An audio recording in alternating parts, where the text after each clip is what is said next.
हरे कृष्ण नागपत्नी प्रेयर्स। नागपत्न्यूचुः न्यायो हि दण्डः कृतकिल्बिषेऽस्मिन् स्तावावतारः खलनिग्रहाय रिपोः सुतानामपि तुल्यदृष्टिर्दस्तेदमं फलं येवानुशंसम् अनुग्रहोऽयं भवतः कृतो हि नो दण्डो सतां ते खलु कल्मषापः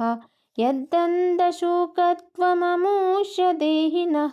क्रोधोऽपि तेऽनुग्रह एव सम्मतः तपः सुतप्तं किमनेन पूर्वं निरस्तमानेन च मानदेन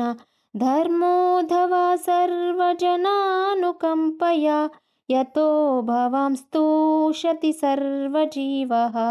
कस्यानुभावोऽस्य न देव विद्महे तावाङ्घ्रिरेणुस्पर्शाधिकारः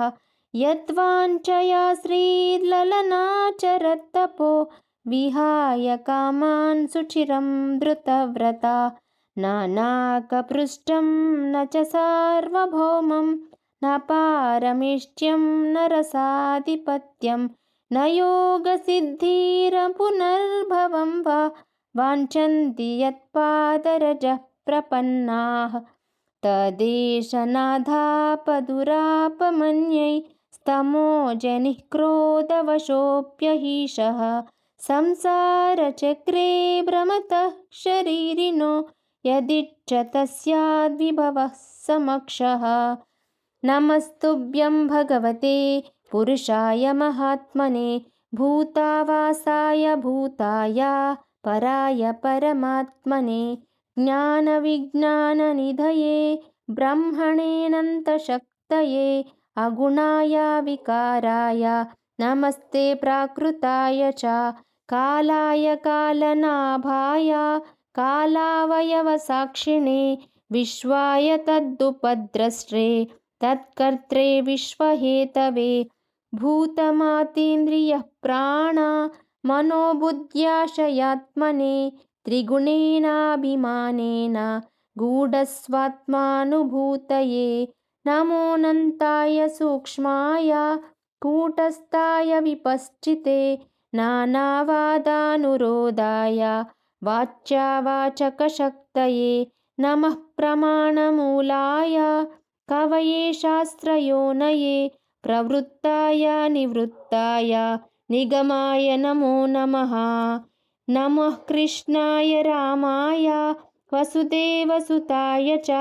प्रद्युम्नाय निरुद्धाय सात्वतां पतये नमः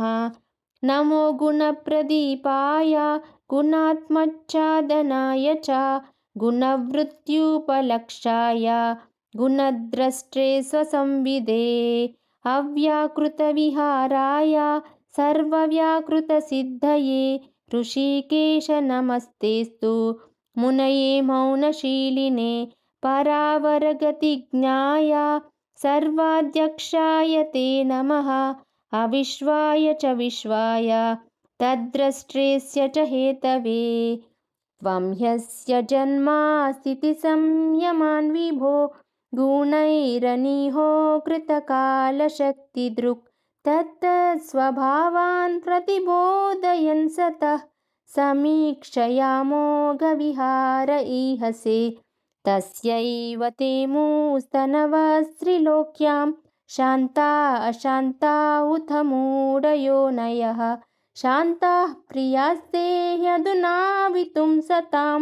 स्थातुश्च ते धर्मपरीप्सये हतः अपराधः सकृद्भर्त्रा सोढव्यस्वप्रजाकृतः क्षन्तुमर्हसि शान्तात्मन् मूढस्यात्वामजानतः अनुगृह्णीष्व भगवान् प्राणां त्यजति पन्नगः स्त्रीणां नः साधु शोच्यानां पतिः प्राणः प्रदीयतां विदेहि ते किङ्करीणाम् अनुष्ठेयं तवाज्ञया यच्छ्रद्धयानुतिष्ठन् वै मुच्यते सर्वतो भयात् हरे कृष्णा कृष्ण कृष्ण हरे हरे हरे राम రామ రామ హరే హరే. హరే కృష్ణ.